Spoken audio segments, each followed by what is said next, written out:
میں کیا کروں، وہ بچہ مجھے دھمکی دیتا ہے مر جاؤں گا، باہر بھاگ جاؤں گا، میں کیا کروں، سب کچھ برداشت کرنا پڑ رہا ہے، میری جان جلتی ہے لیکن سب برداشت کرنا پڑ رہا ہے۔ یہ دیکھو، جس طبقے میں دین نہیں ہوگا وہی طبقہ دین کے عمل میں لانے پر معاون بننے کے بجائے مخالف بنے۔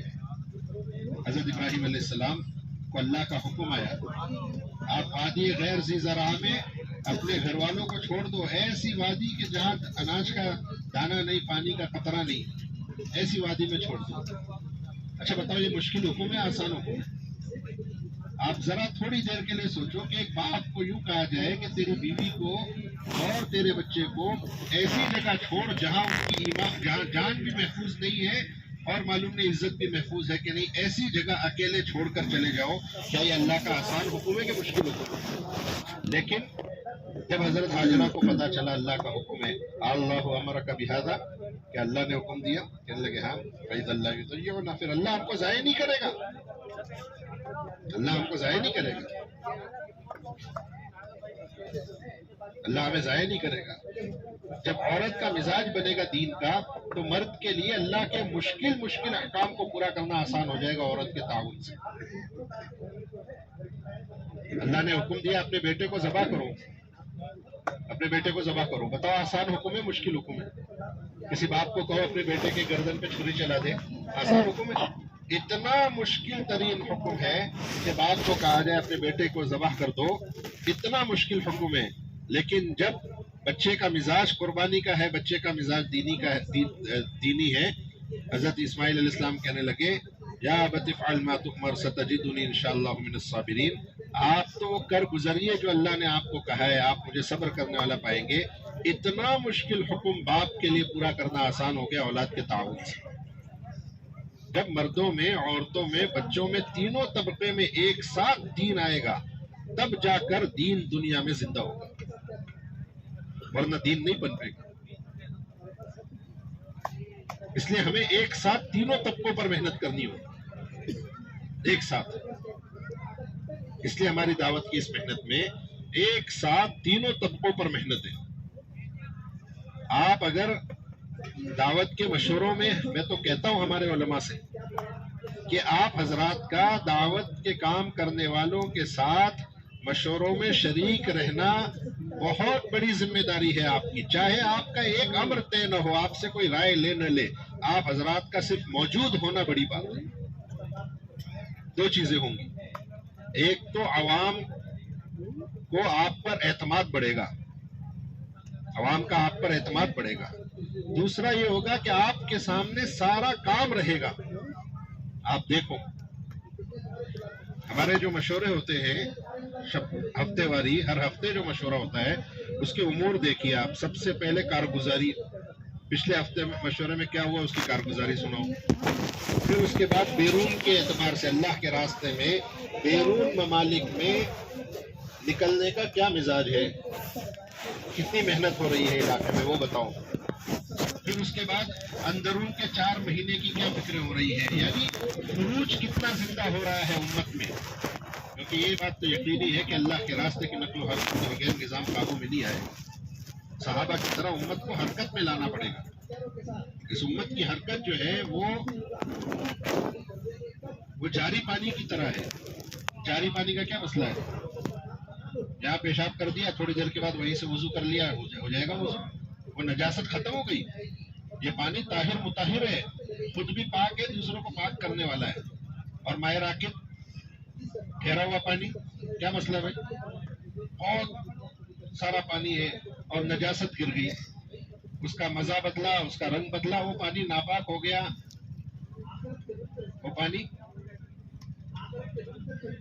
بالکل یہ مثال ہے، جب امت میں خروج زندہ ہوگا، اللہ کے راستے کی نقل و حرکت زندہ ہوگی تو بڑے بڑے فتنے آئیں گے، امت سے گزر جائیں گے اور امت کا ایمان محفوظ رہ جائے گا، کچھ نہیں ہوگا۔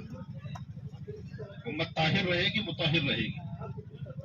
اور اگر امت کی نقل و حرکت رک گئی، اللہ کے راستے میں قربانیاں دینا ختم ہو گیا، نقل و حرکت کا نظام ٹوٹ گیا، تو ذرا ذرا سے فتنے امت کے ایمان اور اعمال کا سودا کر جائیں گے۔ حضرت جی مولانا صاحب، حضرت جی نے ملک کے پرانوں میں ملک کے پرانوں میں ایک مرتبہ یہ واقعہ بیان کیا، پھر اس کو کہنا چھوڑ دیا کیونکہ اچھا نہیں لگتا ہے کہنا.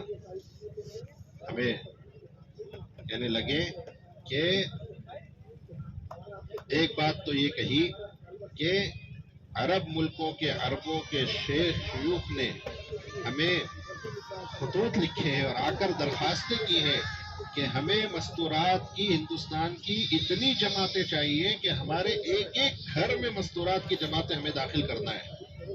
اتنا تقاضا کیا کیوں اتنا تقاضا کر رہے ہیں؟ تو کہنے لگے کہ آپ کو ہم کیا بتائیں ہمارے گھروں کا حال کیا ہے. جو کام کرنے والیاں ہیں ہمارے گھروں میں وہ غیر ایمان والی ہیں. انہوں نے ہمارے گھروں میں بت خانے بنا دیے ہیں. انہوں نے ہمارے گھروں میں، وہ کہتی ہیں کہ ہمیں یہاں کام کرنا ہے، اب ہم سے کام ہوتا نہیں ہے، ہماری عورتوں سے کام ہوتا نہیں ہے، ہمیں کام والا رکھنا ہی پڑتا ہے. وہ کہتی ہے کام کرنا ہے تو ہمیں اپنی عبادت کرنی ہے، اس کے لیے ہمیں بت خانے چاہیے. عربوں کے گھروں میں کھانے بنتے ہیں. یہ اندر کا باطل نکلے گا نہیں جب تک کہ ایک ایک گھر میں مستورات کی جماعتوں کا دخول نہیں ہو. ایک گھر میں مستورات کی جماعت داخل ہوئی. دو بھائی ایک ساتھ رہتے تھے. ایک طرف اللہ لکھا ہوا ہے، ایک طرف سمجھیے آپ، ایک طرف دوسری تصویریں لگی ہوئی. ایک ہی گھر ہے. بولے یہ بھائی یہ مسجد کا مؤذن ہے، مسجد کے مؤذن کا گھر ہے. جماعت خوش ہو گئی، ماشاءاللہ مسجد کے مؤذن صاحب کے گھر میں جماعت ٹھہر رہی ہے. جا کر دیکھا تو ایک طرف یہ ہے ایک طرف وہ ہے. کہنے لگے یہ مسجد کے مؤذن کے گھر میں یہ چیز ہے. کہنے لگے کیا کریں، ہم دو بھائی ساتھ میں رہتے ہیں، میں مسجد کا مؤذن ہوں، وہ وہاں کا، ان کے عبادت خانے کا ذمہ دار ہے. اس نے اپنا لگا رکھا ہے، میں نے اپنا لگا رکھا ہے. افریقہ کے ملکوں میں جماعتیں گئی. ایک گھر میں ایک گھر کا حال یہ ہے، باپ ایمان والا ہے، ماں غیر ایمان والی ہے، بچہ ایمان والا ہے، بہن غیر ایمان والی ہے. ایک گھر کا حال یہ ہے سب گھروں میں. کسی کو کسی سے کچھ پڑی نہیں ہے. بولے ان کو جیسا صحیح لگتا ہے وہ ویسا کر رہے ہیں، ہم کو جو صحیح لگتا ہے ہم ویسا کر رہے ہیں. یعنی امت ایمان کے آخری درجے سے نیچے آ چکی ہے. من رأى منکم منکرا فلیغیرہ بیدہ فإن لم یستطع فبلسانہ فإن لم یستطع فبقلبہ وذاک اضعف الایمان. اضعف الایمان سے امت نیچے آ چکی ہے. اس لیے میرے بزرگوں تھوڑا عوام میں ربط بڑھانا پڑے گا، عوام میں آنا پڑے گا. مولانا یوسف صاحب رحمۃ اللہ علیہ فرمایا کرتے تھے کہ اونٹ پر بیٹھ کر بکریاں نہیں چرائی جاتی. اونٹ بکریاں چرانے والا، اسے بکریوں کے بیچ میں رہنا پڑے گا. اگر وہ اونٹ پر بیٹھ کر لمبی لکڑی لے کے بکریوں کو ہانکے گا، اس کی بکریاں تو کھو جائیں گی، بھیڑیے اٹھا کر لے جائیں گے اسے. اگر آپ دیکھو بکریاں چرانے والا ہر وقت بکریوں کے بیچ میں رہتا ہے. یہاں سے ایک بکری اس کے بغل میں گھس رہی ہے، یہاں سے ایک اس کے اوپر سے چھلانگ لگا کے جا رہی ہے. اس طرح وہ بکریوں کے بیچ میں رہتا ہے تو اس کا ریوڑ محفوظ رہتا ہے. یہ مثال دے کر کہتے تھے کہ اگر عوام میں کام کرنا ہے، عوام میں اللہ کا دین زندہ کرنا ہے تو ان کے بیچ رہنا پڑے گا. عوام سے الگ ہٹ کر عوام میں دین زندہ نہیں کر سکو گے. باطل پوری طاقت کے ساتھ محنت کر رہا ہے. اس لیے میرے بزرگوں آپ حضرات بڑی خدمت انجام دے رہے ہیں، بڑا کام کر رہے ہیں. اس وقت ماشاءاللہ اس وقت پوری امت منتظر ہے. پوری امت، کیا عرب کیا غرب، سب آپ کے منتظر ہے. اللہ نے آپ کو جو امانت دی ہے اس کے لیے تھوڑی قربانی دینے کی ضرورت ہے. تیار ہے انشاءاللہ؟ آپ حضرات کے سینے میں درد ہے واقعی. آپ حضرات کے دل میں جو ایمان جو علم ہے اس کی وجہ سے آپ کا دل امت کے لیے تڑپتا ہے، کڑتا ہے. یہ کڑن موجود ہے. یہ کڑن ہی تو تھی جس نے مولانا الیاس صاحب رحمۃ اللہ علیہ کو مجبور کیا. اور یقینی بات ہے اللہ ہماری صلاحیتوں کو نہیں دیکھتے، اللہ ہمارے اندر کے دل کے تڑپ اور کڑھن کو دیکھتے ہیں.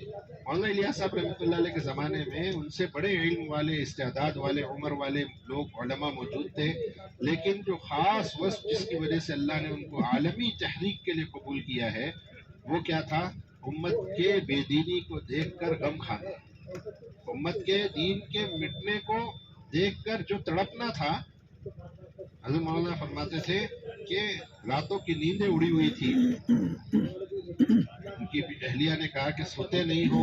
کہنے لگے جو فکر مجھے لگی ہے تجھے لگ جائے تو راتوں کو جاگنے والے دو ہو جائیں. یا اللہ میں کیا کروں، یا اللہ میں کیا کروں. کچھ بڑے پرانے بزرگوں نے کہا کہ اپنے مولانا الیاس صاحب رحمۃ اللہ علیہ کو دیکھا، کسی نے کہا کہ ہم نے سنا کہ ایک گھنٹہ 1.5 گھنٹہ سجدے میں سر رکھ کے رویا کرتے تھے. 1.5 گھنٹہ سجدے میں سر رکھ کے رویا کرتے تھے. ان کے اس تڑپ پر، ان کے اس اڑنے پر. اس زمانے میں نظام الدین مرکز چھوٹا سا تھا. ایک مرتبہ کہنے لگے مولانا الیاس صاحب رحمۃ اللہ علیہ کہ ذرا یہاں کمرے بناؤ، تھوڑے ہوادار بنانا، یہاں چھری کانٹوں سے کھانے والے لوگ آئیں گے، یہاں امریکہ سے لوگ آئیں گے، یہاں عرب سے لوگ آئیں گے.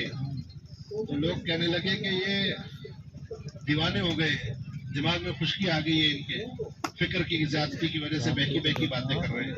یہ آدھے گھنٹے کی دوری پہ دلی ہے، یا دلی سے تو کوئی آتا نہیں ہے بات سننے، اور یہ کہہ رہے ہیں عرب سے آئیں گے اور امریکہ سے آئیں گے اور افریقہ سے آئیں گے.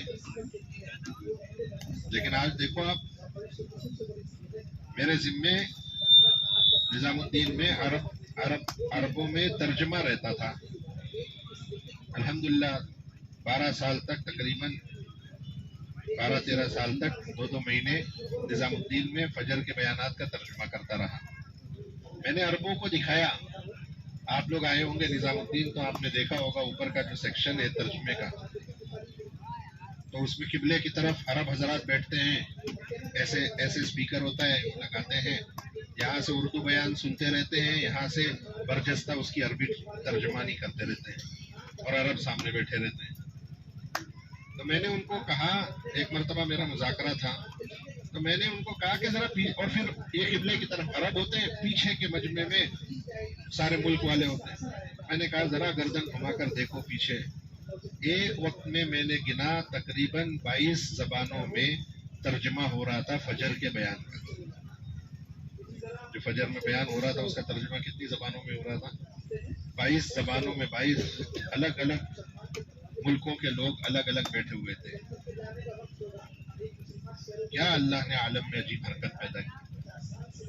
یعنی نظام الدین سے لے کر شہر تک اور ملک تک اور ایک مسجد تک ایک نہج پہ کام ہو رہا ہے. یہ اللہ کی قدرت ہے، اللہ کی قدرت. ہم لوگ ایک مرتبہ ہمیں وادی میں بلایا ایک مدرسے میں، تو دارالعلوم دیوبند کے ایک استاذ محترم تھے، وہ بھی آئے، ان کو بھی بلایا تھا. تو ہمیں ایک جیسے جموں میں اتارا، پھر وہاں سے ہمیں بائی روڈ لے کر جانے والے تھے، تو ہم انتظار کرتے رہے. وہ استاذ الحدیث آ گئے تو پھر ہم ساتھ میں بیٹھ گئے. تو ہم تو طلبا تھے ان کے سامنے، تو ہمارے آگے والی سیٹ پر وہ بیٹھے تھے گاڑی میں، ہم پیچھے بیٹھے تھے. اب وہ تو ہمارے استاذ کے درجے میں تھے، تو ہم نے کہا کہ اب ان کو تو کیا کہیں، تو ہمارے استاذ ہیں. میں نے ان کو مستورات کے کام کے شرائط سنائے. کیا سنائے؟ استاذ کو کیا بیان تقریر کرنا، بلکہ صرف یہ بتائے کہ مستورات کی جماعتوں میں نکلنے کے لیے کیا شرائط ہیں اور کیا بنیادیں ہیں، تفقد کس طرح کرتے ہیں ہم لوگ، اور کس طرح جماعتیں بناتے ہیں، اور کیا کیا شرطیں ہیں، کن بنیادوں کے بعد ان کو نکالا جاتا ہے. جس گھروں میں ٹھہراتے ہیں اس کے کیا نظام ہوتا ہے، سواریوں میں ادھر سے ادھر منتقل ہونے کے لیے کیا شرائط ہیں، نکلنے کے لیے کیا شرائط ہیں. آپ یقین مانیے وہ کہنے لگے کہ مولوی صاحب آپ نے مجھ پر آج بہت بڑا احسان کیا ہے. میں نے کہا بھائی کیا احسان؟ کہنے لگے میں مدرس ہوں اور حدیث کی بڑی بڑی کتابیں پڑھاتا ہوں، اور میں خود دعوت کے گھرانے سے ہوں. میرے والد صاحب تبلیغی تھے، انہوں نے مجھے پڑھایا. اب طلبہ جو ہے درس کے بیچ میں سوالات کرتے ہیں اور مستورات کے کام پر اعتراضات کرتے ہیں. میں اندر سے تو دعوت سے محبت کرتا ہوں، لیکن مجھے معلوم کچھ نہیں تھا، تو میں انہیں سمجھا نہیں پاتا تھا. جو آج آپ نے مجھے شرائط بتائے ہیں، جو آپ نے تفقد کا طریقہ، جو سفر کا طریقہ، جو گھروں میں ٹھہرانے کا نظام بتایا ہے، آج مجھے انشراح ہو گیا. میں پورے انشراح کے ساتھ اپنے طلباء کو بتا سکتا ہوں. پورا کام شریعت کی روشنی میں اور سنت کے اہتمام کے ساتھ کیا جا رہا ہے. اس لیے آپ حضرات سے گزارش ہے کہ امت منتظر ہے، آپ حضرات تھوڑی نقل و حرکت کے اعتبار سے قربانی. اپنی مسجد میں آنے والی جماعتوں کے ساتھ آپ تھوڑی دیر بیٹھ جاؤ. ہمارے ایک شیخ تھے, وہ کہنے لگے بھائی علماء کا تھوڑا بھی بہت ہے. عوام کیا ہے؟ عوام ذرا سے میں خوش, ذرا سے میں ناراض, ذرا سے میں خوش اور ذرا سے. مسجد میں جماعت آئی, اسے نہیں معلوم ہے کہ مسجد کے امام صاحب جو ہے وہ گشت میں جاتے ہیں نہیں جاتے ہیں, اسے کچھ معلوم نہیں. جماعت آئی, آپ نے کہا بھائی دیکھو یہاں سامان رکھ دو, اور دیکھو مسجد کو ابھی کلر کیا گیا ہے, ذرا دھیان رکھنا, خراب مت کرنا, ٹھیک ہے؟ اور یہ بیت الخلا ہے, یہ وضو خانہ ہے, فارغ ہو جانا, نماز کے وقت تیار رہ جانا. اتنا بول کے آپ چلے گئے. اب جماعت کو کچھ نہیں معلوم ہے کہ آپ نے اس بستی میں کتنا کام کیا ہے, کیا کیا ہے. اور جماعت کیا کہے گی؟ ارے امام ہے کہ تھانے دار ہے؟ یہ کوئی طریقہ ہے؟ ہم اللہ کے راستے میں آئے ہیں, اس پہ ذرا. اسے کچھ نہیں معلوم ہے. اگر جماعت مسجد میں آئی, آپ ذرا سے, آپ بچے پڑھا رہے تھے, آپ نے کہا ارے ماشاءاللہ واہ واہ اللہ کے مہمان آ گئے, جاؤ بیٹے جلدی سے پانی بھر کے لاؤ, جماعت کو پانی پلاؤ. بھائی دیکھو ادھر سامان رکھ دو, کوئی ضرورت ہو تو میں یہاں موجود ہوں, مجھے بتا دینا. آپ چاہے ایک دن گشت میں نہیں جاتے, جماعت کیا کہے گی؟ ارے مولوی صاحب پکے تبلیغی ہیں ماشاءاللہ. عوام کا حال یہ ہے, ذرا سے میں آپ کے ساتھ ہو جائیں گی, ذرا سے میں آپ سے بدک جائیں گی. اسی لیے امت ہمارے عوام کا, اور اسی لیے باطل ہماری عوام کو اچک رہا ہے. اس لیے میرے بزرگوں بڑا کام ہے, کام کرنے کا ہے. اور آپ بالکل فکر مت کرو کہ کیسے جائیں گے, کیا ہوگا. خدا پاک کی قسم, اللہ اتنے غیرت مند ہے, اللہ کی اتنی غیرت ہے, اللہ کو اتنی غیرت ہے. ہاں, اللہ اپنے خزانوں سے آپ کے لیے انتظام کریں گے, اللہ اپنے خزانوں سے دیں گے. علم نہیں ہوگا اللہ علم دیں گے, حلم نہیں ہوگا اللہ حلم دیں گے. اس لیے آپ حضرات نیت کرو پورے عالم میں جانے کی. تیار ہے انشاءاللہ؟ کون کون نیت کرتا ہے کہ انشاءاللہ ہم سال سال اللہ کے راستے میں لگائیں گے؟ کھڑے ہو کر. اچھا آپ حضرات کو کیا کھڑے کرنا, لیکن چلو سنت طریقے پر صحابہ کھڑے ہو کر نام لکھاتے تھے, آپ حضرات کے ہی دو. کون کون سال سال کی نیت کرتا ہے؟ ماشاءاللہ ماشاءاللہ ماشاءاللہ. کھڑے رہے, کھڑے رہے, ماشاءاللہ کھڑے رہے. یا اللہ, کیا نام ہے؟